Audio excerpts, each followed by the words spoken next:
Wanna play? Wanna play? Wanna play? Wanna play? Wanna play? Wanna play?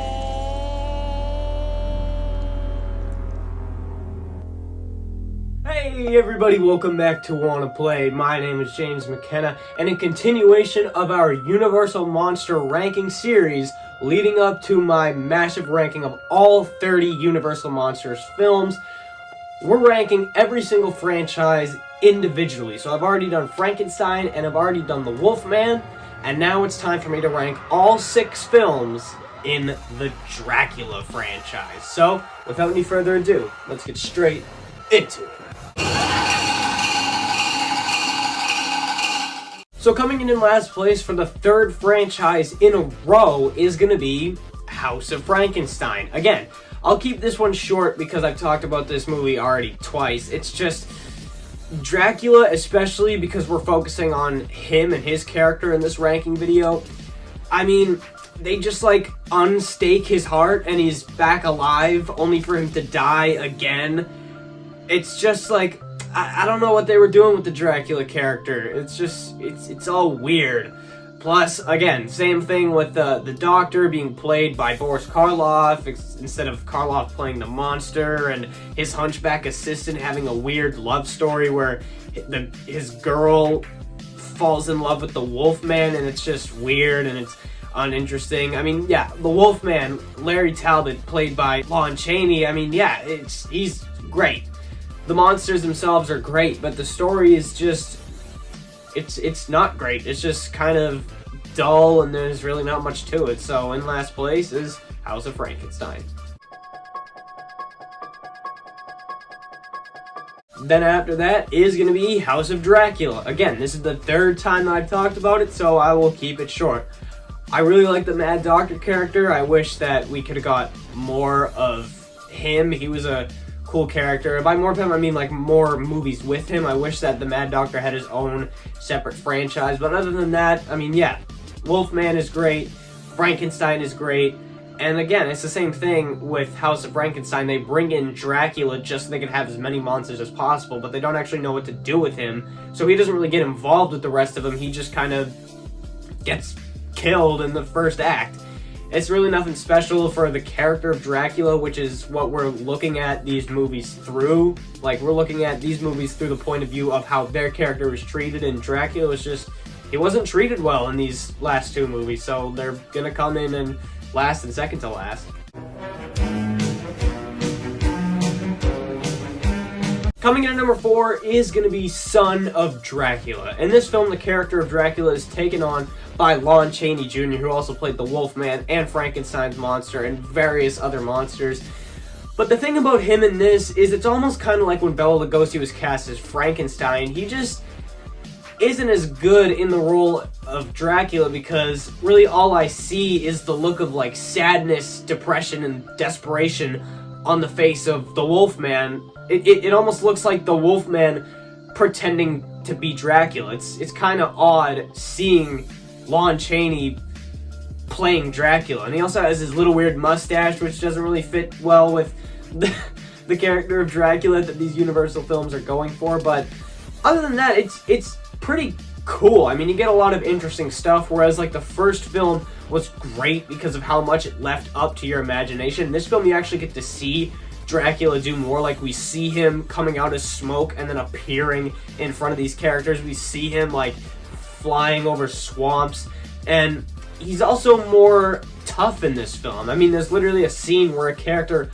pulls a gun out, shoots at Dracula, but the person behind him falls and dies. So the bullet literally just went right through him and he doesn't move at all. It's honestly really cool. You get Robert Page in here playing the character of Frank, and his performance as Frank is honestly one of the most underrated performances in all of these movies. He's honestly one of the best actors in these films besides the monsters themselves. I mean, the scene where he's like losing his mind after he just shot through Dracula and shot his wife is honestly ahead of its time because of how believable it is. And there's also actually some creepy scenes in here. There's a scene where 2 doctors are discussing Dracula as your stereotypical, wait a minute, as a man of science, I can't believe that you're saying this right now. There's no way that Dracula's actually alive. And what happens is you start to see mist coming from underneath the door, and the mist slowly comes up and gets bigger and bigger, and then he forms into Dracula right in front of these two doctors' faces, and it's honestly pretty cool and pretty creepy. So overall, this is a great film. It really is. It's a pretty good Dracula film, but it's not my favorite of all time, and it does get kind of paint by the numbers vampire film at times. So for me, it's going to come in at number 4.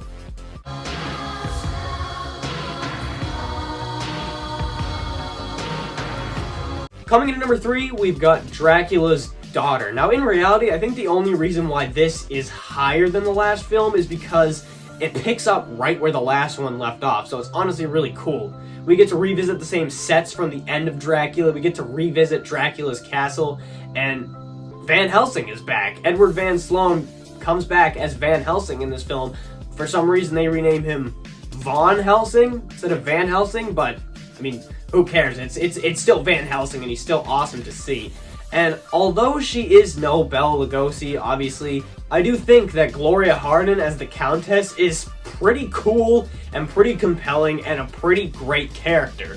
I like her scheme too, the scheme that she comes up with. She pretends that she wants to be cured from being a vampire. She pretends that she doesn't like it. She pretends that she hates being this and being this just like blood fiend demonic creature from hell.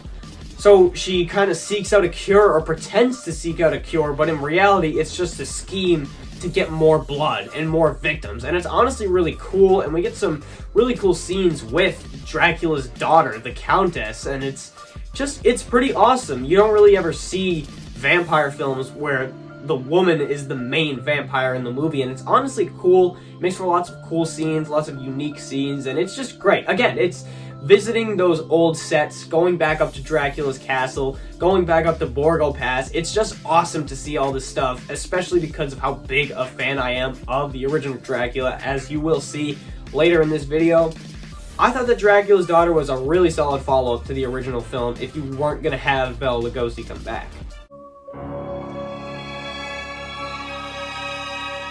Coming in at number 2 is going to be Abbott and Costello Meet Frankenstein. I love this film, as you guys have seen with my previous 2 rankings. It ranked number 4 in my Frankenstein ranking and even ranked number 1 in my Wolfman ranking.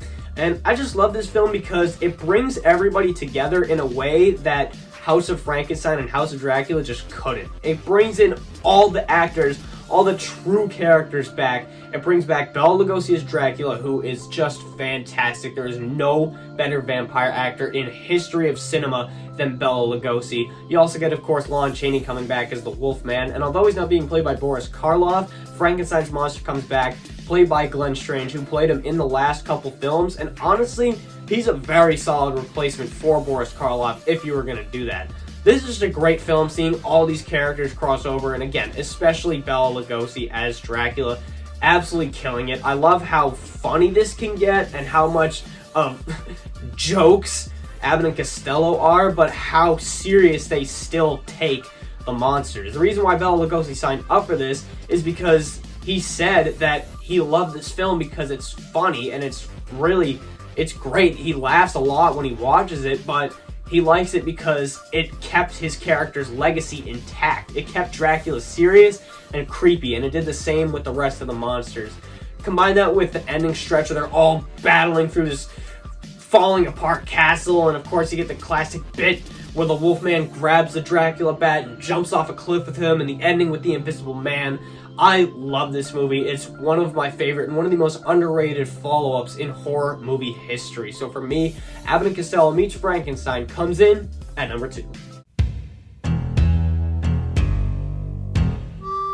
But coming in at number 1, the first and the best of every single one of these films, all 30 of them, the first one released, that is Todd Browning's Dracula. This film is in my top 5 favorite horror movies of all time because it's just so good. Just the atmosphere of this little town with this giant castle up the mountains. It's almost forbidden. When Rainfield goes into the town and he says he's visiting Dracula, the townsfolk just are in shock, and they give him the cross and they say you shouldn't be doing that. and then he gets up there, and Bela Lugosi as Dracula comes down the stairs. I am Dracula, just one of the coolest lines ever. Just the way he portrays Dracula with the slow-moving, slow, elegant talking, and when he walks back up the stairs and through the cobwebs. It's one of the greatest, if not the greatest, first acts in horror movie history when we first see Rainfield and when Rainfield is a normal person. And even after that, Rainfield is one of the coolest and funniest assistants that one of these monsters has ever had. He's awesome. And just this movie is so good. And Dracula, Bela Lugosi's screen presence is just unlike any other horror actor ever. He plays Dracula so well, and there's so many good scenes with so many good characters. Edward Van Sloan as Abraham Van Helsing is one of the coolest Doctor characters and one of the coolest, characters really there is that has ever really gone up against. Kind of like a Dr. Loomis type character. He's probably my favorite version of that character. And it's so awesome. Dracula it leaves a lot up to your imagination, which is another thing that I think is great. We never actually see Dracula turn into a bat. We never actually see him as smoke. It's all just left up to your interpretation. And same thing with the kills. He just slowly goes in, and then it just slowly fades away before we actually see anything. And it's just such a classic, such an all-time film. Not just horror film, just like the lasting impression that Dracula has had is almost unlike any other horror film ever. When you go to talk about Dracula, when you go to talk about vampires, the first vampire, without people even knowing that this film exists, without people even knowing that Bela Lugosi ever existed, this version of Dracula, the Hungarian guy from up in the mountains, is the first vampire that comes to everybody's mind. Not Count Orlok, not the guys from Fright Night, none of that. Dracula from 1931 is the most classic, the greatest, and just one of my all-time favorite horror films and vampire films ever. So for me, there was no easier pick in this entire ranking video than putting the original Dracula up here at number 1. So thank you for watching my ranking on the Dracula franchise. Let me know what franchise you would like to see me rank next. I still have The Mummy, The Creature from the Black Lagoon, and The Invisible Man to do, so let me know what you'd like to see next in the comments down below. And let me know what you thought about this video and your ranking if you've seen all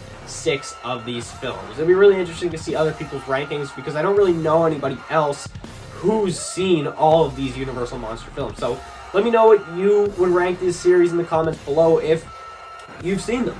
You can also subscribe to this channel if you would like to. We're just about to hit 1,000, and it would be awesome if you could contribute to that. We have a live stream coming up in celebration once we hit 1,000, so be sure to do that if you're interested. And you can also follow me on Instagram at James from Wanna Play. But you don't have to do any of that. But thank you for watching this video anyways. Goodbye and good night. Bang.